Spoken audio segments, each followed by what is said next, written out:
இந்த மாதிரி நிறைய அட்வான்ஸ் டெக்னிக்ஸ் இருக்குது. ஓகே மேம், நெக்ஸ்ட் கால் பார்க்கலாமா? பார்க்கலாம். ஹலோ வணக்கம். வணக்கம் மேடம். வணக்கம், யார் பேசுறீங்க? மேடம் என் பேர் சௌமியா மேடம். சௌமியா, சொல்லுங்க சௌமியா. டிவி வால்யூமை கம்மி பண்ணிக்கோங்க. Okay madam. ஓகே, இப்போ மேம் கிட்ட பேசுங்க சௌமியா. மேடம் இது வந்து அம்மாவுக்கு வந்து கர்ப்பப்பை ஆபரேஷன் கர்ப்பப்பை எடுத்துட்டாங்க மேடம். சரிங்க. கர்ப்பப்பை எடுத்ததுக்கு அப்புறம் மறுபடியும் வந்து இப்போ அது எடுத்து இப்போ 3 வருஷம் ஆச்சுங்க. மறுபடியும் சமஸ்தான் இருக்குதுங்க. சரிங்க. அந்த பெரியவங்க வந்து அந்த லெப்டால் சொல்லி மாத்திரை போட்டா நல்லா இருக்குங்க. ஹாஸ்பிட்டல்ல போய் செக் பண்ணி பார்த்தாங்க. சரிங்க. அது வந்து ஃபர்ஸ்ட் குழந்தை குடும்ப கட்டுப்பாடு பண்ணாங்க மேடம். அந்த பெரிய விட்டுருச்சு, அதனால இப்படி இருக்குது அப்படின்னு சொல்லி சொல்றாங்க மேடம். அதுக்கு என்ன மேடம் பண்ண முடியும்னா? இல்ல, கர்ப்பப்பை எடுத்துட்டாங்க இல்லைங்களா? ஆமாங்க மேடம். சரிங்க. ஸோ கர்ப்பப்பை எடுத்துட்டு உங்களுக்கு கருமுட்டைகள்லாம் விட்டுருந்தாங்களா? ஓவரிஸ் எல்லாம் எடுக்கலீங்களா? அப்ப எடுத்துட்டாங்க மேடம். கர்ப்பப்பை கூட கட்டி இருந்துச்சுன்னு சொல்லி எல்லாமே ரிமூவ் பண்ணிட்டாங்க. எல்லாமே ரிமூவ் பண்ணிட்டாங்கன்னா டியூப் சேர்த்து தான் எடுத்துருக்கணுங்க. டியூப் இருக்கிறதுக்கு வாய்ப்பு இல்லை. ஏன்னா கர்ப்பப்பை டியூப்ஸ் எல்லாமே லிங்க்டு தான். உங்களுக்கு கர்ப்பப்பை எடுத்தாலே டியூப்ஸும் எடுத்துருக்கணுங்க. விட்டுருந்தா ஓவரி மட்டும்தான் விட்டுருக்கிறதுக்கு வாய்ப்பு இருக்குது. ஸோ அதனால் வலி வர்றதுக்கு சான்சஸ் இல்லை. ஸோ அவங்க வந்து தகுந்த முறையில் ஸ்கேன் செய்து வேறு ஏதாவது காரணங்கள் இருக்கிறதா, ஸோ அப்டமன் ப்ராப்ளம்ஸ் ஏதாவது இருக்கா என்னங்கிறத பார்த்துட்டு ரூல் அவுட் பண்ணும். ஸோ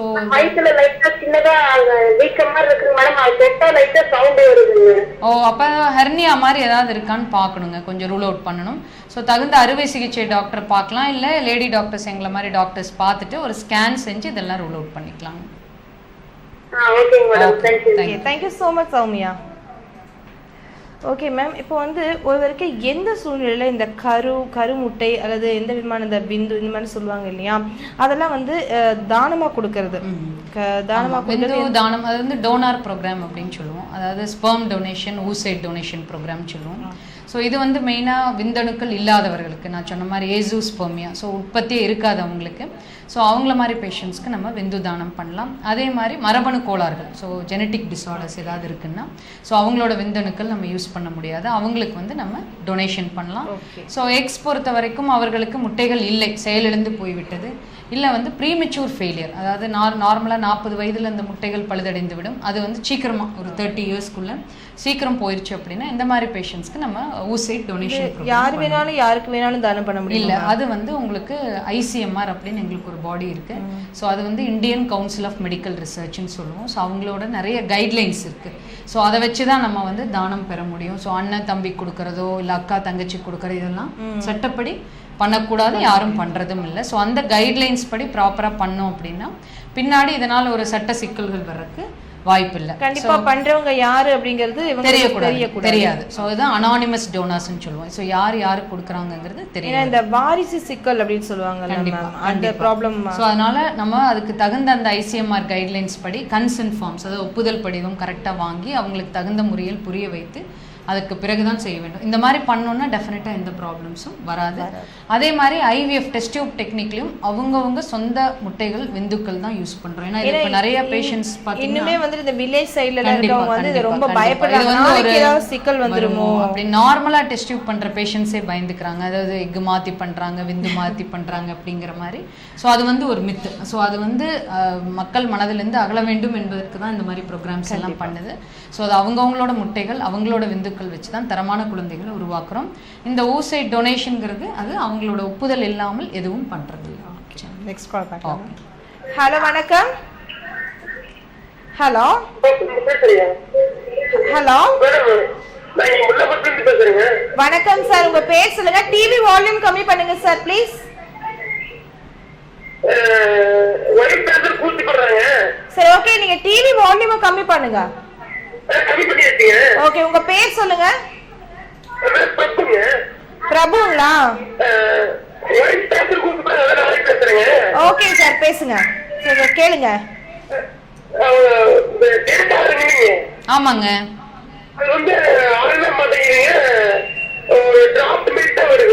சரிங்க. இப்ப என்ன ஏஜ்ங்க?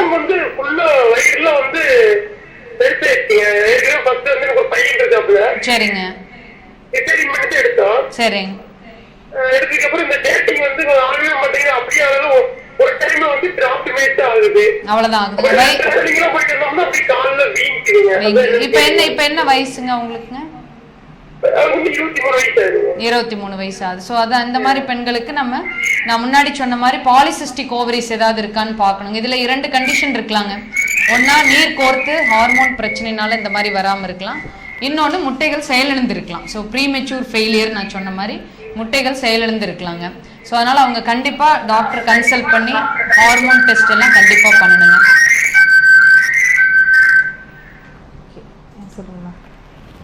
ஸோ அவங்க டாக்டர் கன்சல்ட் பண்ணி ஹார்மோன் டெஸ்ட் கண்டிப்பாக பண்ணணும். அது பண்ணோம்னா இதை ரூல் அவுட் பண்ணிவிட்டு அதுக்கு தகுந்த முறையில் சிகிச்சை கொடுத்தோம்னா இந்த ப்ராப்ளம்ஸ் வராது. வெயிட் கெயின்னாலையும் கால் வீக்கம் இருக்கலாம். ஓகே, இப்போ லாஸ்ட் கால் பிரபு பேசினீங்க இல்லையா, நீங்கள் வந்துட்டு இப்போ டிவி வால்யூமை நீங்கள் மியூட்டில் வைக்காதனால தான் மேம் பேசுறது கிளியராக கேட்க முடியாத அளவுக்கு பீப் சவுண்ட் வந்துட்டு இருந்துச்சு. அதனால் டிவி வால்யூம் நீங்கள் மியூட்டில் வச்சுட்டு ஃபோனில் கான்சென்ட் பண்ணி பேசி ஃபோனில் நீங்கள் கேளுங்க. மேம் சொல்கிறத ஃபோனில் கேட்டிங்க அப்படின்னா மேம் சொல்கிறது உங்களுக்கு கிளியராக கேட்கும், நீங்கள் பேசுறது எங்களுக்கு கிளியராக கேட்கும். இல்லைன்னா அது பீப் சவுண்டு தான் கேட்கும், வேறு சவுண்டே கேட்காது. நெக்ஸ்ட் கால் பார்க்கலாம் மேம். ஹலோ, வணக்கம். ஹலோ வணக்கம், யார் பேசுறீங்க? கௌரி மேம், டிவி வால்யூம் கம்மி பண்ணுங்க மேம். டிவி வால்யூம் கம்மி பண்ணிக்கோங்க. 5 வருஷமா யூரின் போறத பயங்கர திக்காவே இருக்குதுங்க மேடம். எனக்கு பேபி இருக்குதுங்க. சரிங்க. பிறந்தது கப்பல்ல கிட்டத்தட்ட 5 வருஷமா எங்க திக்கு, பயங்கரமான திக்கு. சரிங்க. ஆனா எந்த டாக்டர் பார்த்தாலும் கியூரே ஆக மாட்டேங்குது. என்ன மேடம் பண்றது? இல்ல அது நம்ம ஏதாவது ஃபங்கல் இன்ஃபெக்ஷன்ஸ் மாதிரி இருக்கான்னு பார்க்கணுங்க. ஏதாவது அங்க ஸ்வாப் பயாப்சி மாதிரி எடுத்து பார்த்தாங்களா? இல்லைங்க மேடம். அந்த மாதிரி எடுத்து பார்த்துக்கிறது நல்லதுங்க. ஸோ பயாப்சி இல்ல ஸ்வாப், வெஜினல் ஸ்வாப்னு சொல்லுவாங்க. ஸோ அந்த மாதிரி எடுத்து அதுல அது நம்ம கண்டிப்பா ஸ்வாப் எடுத்து கிருமிகள் ஏதாவது இருக்கான்னு செக் பண்ணி அதுக்கு தகுந்த முறையில பரிசோதனை கொடுத்தா சரியாகும். அது நம்ம ஸ்வாப் எடுக்கணுங்க. நம்ம டாக்டர் சந்திச்சுங்க வெஜினால என்ன இன்ஃபெக்ஷன் இருக்கு அப்படின்னு ஒரு பரிசோதனை பண்ணணுங்க. அது கிருமிகள் கண்டுபிடிச்சு அதுக்கு தகுந்த முறையில மெடிசின்ஸ் கொடுத்தோம்னா டெஃபினட்டா கியூர் ஆகும். சுகர் இருந்தா கண்டிப்பா வருங்க. சுகர் ரூல் அவுட் பண்ணும். அதே மாதிரி கொலஸ்ட்ரால் ரூல் அவுட் பண்ணுங்க. இதெல்லாம் பார்த்துட்டு ஸ்வாப் டெஸ்ட் பண்ணிட்டு நம்ம பேப்ஸ்மியர்னு சொல்லி கர்ப்பப்பை வாயிலிருந்து பெண்கள் இப்போ 30 இயர்ஸ்க்கு மேலே ஆச்சுன்னா கண்டிப்பாக பேப்ஸ்மியர் பண்ண சொல்கிறோம். ஸோ இதெல்லாம் பண்ணோம்னா இந்த இன்ஃபெக்ஷன்ஸ் ரூல் அவுட் ஆகிறதுக்கு சான்சஸ் இருக்குங்க. Okay, thank you so much ma'am. Okay, நாளைக்கு நம்மளுடைய ஆகஸ்ட் 20 முன்னிட்டு நம்மளுடைய சுதா மருத்துவமனையில் முகாம் ஏற்பாடு பண்ணியிருக்காங்க. கண்டிப்பாக இந்த கருத்துதல் பற்றின என்ன தகவல் தெரிஞ்சுக்கிட்டாலும் இல்லை உங்களுக்கு ட்ரீட்மெண்ட்ஸ்னாலும் நீங்கள் கண்டிப்பாக எடுத்துக்கோங்க. அதுலேயும் குறிப்பிட்ட பரிசோதனைகள்லாம் இலவசமாகவே பண்ணுறாங்க. நீங்கள் மிஸ் பண்ணாமல் இந்த ஆப்பர்ச்சுனிட்டிஸ் எல்லாரும் பயன்படுத்திக்கணும். ஓகே மேம், நெக்ஸ்ட் கால் பார்க்கலாம். ஹலோ, வணக்கம். ஹலோ, வணக்கம். வணக்கம், யார் பேசுறீங்க? அபிராமி பேசுறேன். அபிராமி, சொல்லுங்க அபிராமி, மேம் கிட்ட பேசுங்க. சொல்லுங்க அபிராமி. கட் ஆயிடுச்சு. இட்ஸ் ஓகே அபிராமி, நீங்கள் மறுபடியும் ட்ரை பண்ணுங்க. கால் கட் ஆயிடுச்சு. இல்லை அப்படின்னா நீங்கள் கீழே கால் நம்பர் போயிட்டு இருக்கு பாருங்க, நம்பருக்கு கால் பண்ணி முன்பதிவு பண்ணிட்டு நாளைக்கு முகாமுக்கு வந்துருங்க. ஹலோ, வணக்கம். ஹலோ, வணக்கம் சார், யார் பேசுறீங்க? ஆனந்தராஜா. ஓகே ஆனந்தராஜ் சார், சொல்லுங்க என்ன தகவல் தெரிஞ்சுக்கணும், மேம் கிட்ட பேசுங்க. வணக்கம், சொல்லுங்க.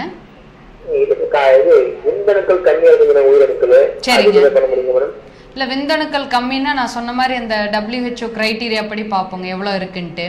ஸோ மிக கம்மியாக இருக்கிறது, அதாவது 1 மில்லியனுக்கு கீழே இருக்கு அப்படின்னா நம்ம டெஸ்ட் டியூப் முறை தான் பண்ணணும், அது வேற வழி இல்லை. பட் ஒரு 10லேருந்து 15 மில்லியன், ஒரு 10 to 15 மில்லியன் இருக்கு, ஒரு 5 to 15 மில்லியன் இருக்கு அப்படின்னா மருத்துவ சிகிச்சை மூலம் அதை இம்ப்ரூவ் பண்றதுக்கு வாய்ப்பு இருக்குங்க. ஸோ அதனால மேல் டாக்டர் தனியாக நம்ம கன்சல்ட் பண்ணிட்டு ஆண்ட்ராலஜிஸ்ட் டெஸ்ட் பண்ணிட்டுங்க அதுக்கு குறிப்பிட்டபடி என்ன காரணங்கள், வேற ஏதாவது வேரிகோசீல்னு சொல்லுவோம், அந்த மாதிரி ஏதாவது பிரச்சனைகள் இருக்கிறதா என்று பார்த்துட்டு அதெல்லாம் இல்லை அப்படிங்கும்போது மெடிசின்ஸில் இம்ப்ரூவ் ஆகிறதுக்கு வாய்ப்பு இருக்குங்க. பட் மிகவும் கம்மியாக இருக்குது 1 மில்லியன் கீழேன்னா டெஸ்ட் டியூப் போய்க்கணும். அது டைம் வேஸ்ட் பண்ணாமல் நம்ம அடுத்த சிகிச்சை முறை போயிடணும். Okay, thank you sir.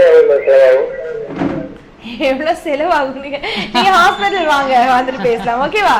Thank you so much Anandaraj, thanks for calling. எவ்வளோ செலவாகும்னு பட்ஜெட் போட்டுட்டு இருக்காரு. நீங்கள் ஹாஸ்பிட்டலுக்கு வந்தீங்கன்னா தான் உங்களுக்கு என்னென்ன ட்ரீட்மெண்ட்ஸ்லாம் எடுக்கணும், என்ன ஸ்கேன் பண்ணணும், சாரி என்ன தம்பதியர் பொறுத்து உங்களுக்கு எந்த அளவுக்கு பண்ணணும் அப்படிங்கிறத பார்த்துட்டு தான் அவங்க முடிவு பண்ண முடியும். இப்போவே நம்ம பில்லெல்லாம் கொடுக்க முடியாது. ஓகே, நெக்ஸ்ட் கால் பார்க்கலாமா? ஹலோ, வணக்கம். ஹலோ மேடம், நான் வைதகி பேசுறேங்க மேடம். சொல்லுங்க மேடம் எனக்கு வந்து இப்ப 24 வயசு ஆகுதுங்க மேடம்.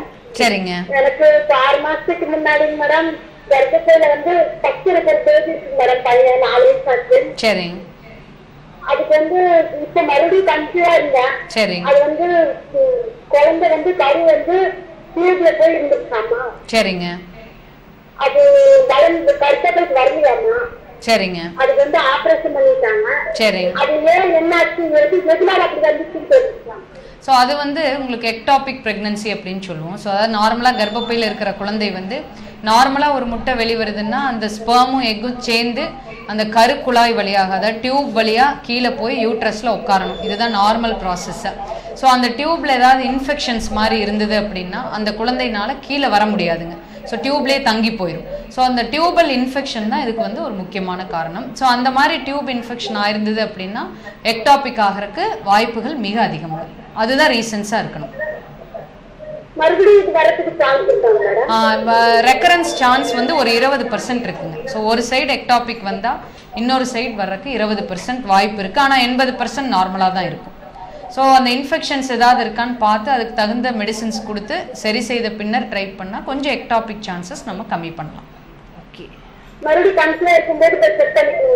கன்சீவ் ஆனோடனே மருத்துவரை அணுகி டெஸ்ட் பண்ணிக்கணுங்க. இது ஏர்லியாக டயக்னோஸ் பண்ணக்கூடிய ஒன்று. ஸோ லேட்டாக பண்ணோன்னா இது ஒரு எமர்ஜென்சி மாதிரி ஆயிரும்.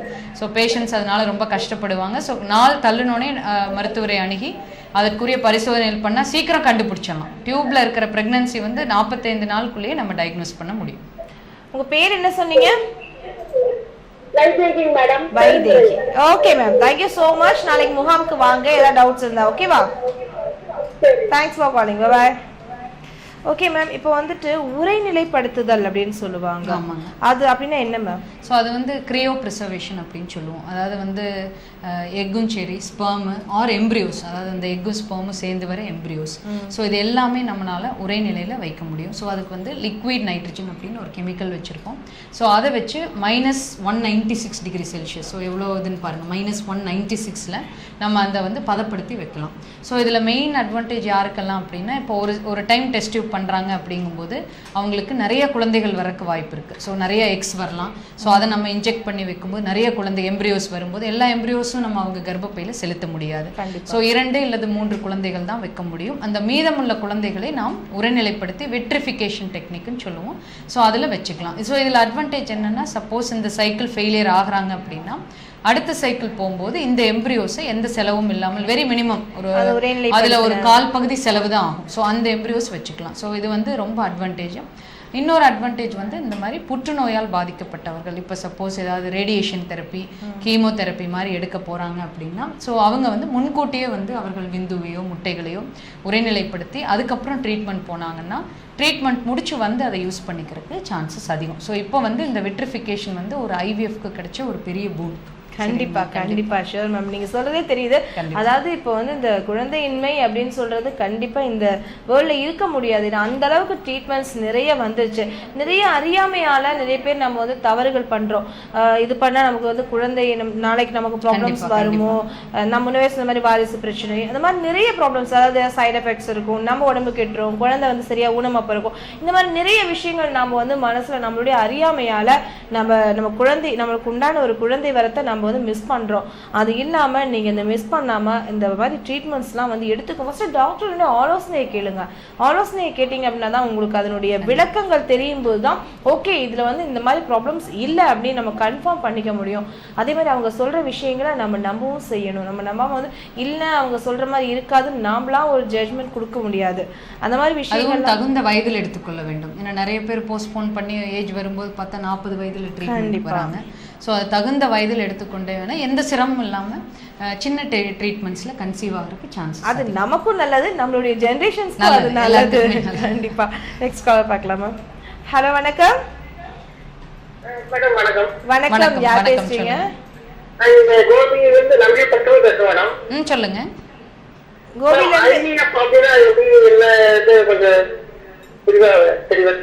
ஐவிஎஃப்னா என்னன்னு கேக்குறீங்களா? ஸோ ஐவிஎஃப்ங்கிறது செயற்கை கருத்தரித்தல் முறைன்னு சொல்லுவாங்க. ஸோ இது வந்து ஒரு பெண்ணுக்கு வந்து இப்போ வந்து அவங்களால நேச்சுரல் இல்லை ஐயுஐ டெக்னிக்கில் சக்ஸஸ் ஆகலைங்கும் போது ஐவிஎஃப் ப்ரிஃபர் பண்ணுறோம். அதே மாதிரி மேல்ஸ் கவுண்ட்ஸ் கம்மியாக இருக்குன்னா நம்ம இக்ஸி முறையில் ப்ரிஃபர் பண்ணுறோம். ஸோ இந்த ஐவிஎஃப் டெக்னிக் அப்படின்னா ஒரு 9 நாட்கு வந்து அந்த பெண்களுக்கு இன்ஜெக்ஷன் போட்டு அவங்க எக்ஸ் வந்து நம்ம ஸ்டிமுலேட் பண்ணுறோம், எக்ஸ் வளர்த்துறோம்.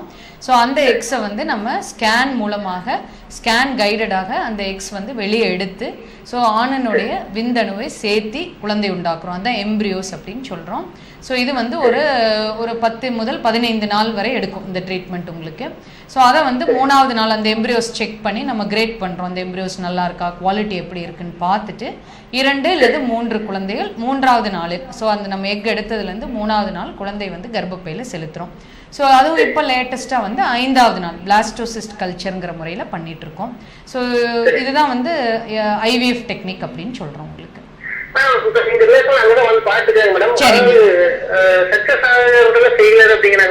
சரிங்க. அதாவது இந்த டெக்னிக் பொறுத்த வரைக்கும் உங்களுக்கு வந்து சக்சஸ் ரேட் அப்படின்னு பார்த்தா குறைந்தபட்சம் 50% சொல்லலாம், அதிகபட்சம் 70% சொல்லலாம். But maximum world level survey centres பார்த்தீங்கன்னா 50லேருந்து 60% நம்ம வந்து சக்ஸஸ் ரேட் சொல்கிறோம். ஸோ அந்த எல்லா டெஸ்ட்டும் பண்ணி வரும்போது நம்ம மேக்ஸிமம் அந்த 50லேருந்து 60%ல இருப்போம் என்ற நல்ல நம்பிக்கையோட நம்ம ட்ரீட்மெண்ட் ஸ்டார்ட் பண்ணோம். ஓகே, உங்க பேர் என்ன சொன்னீங்க சார்? உங்க பேர் என்ன சொன்னீங்க? Murthy ma'am. Murthy. Okay ma'am. Okay sir, thank you so much. Thanks for calling.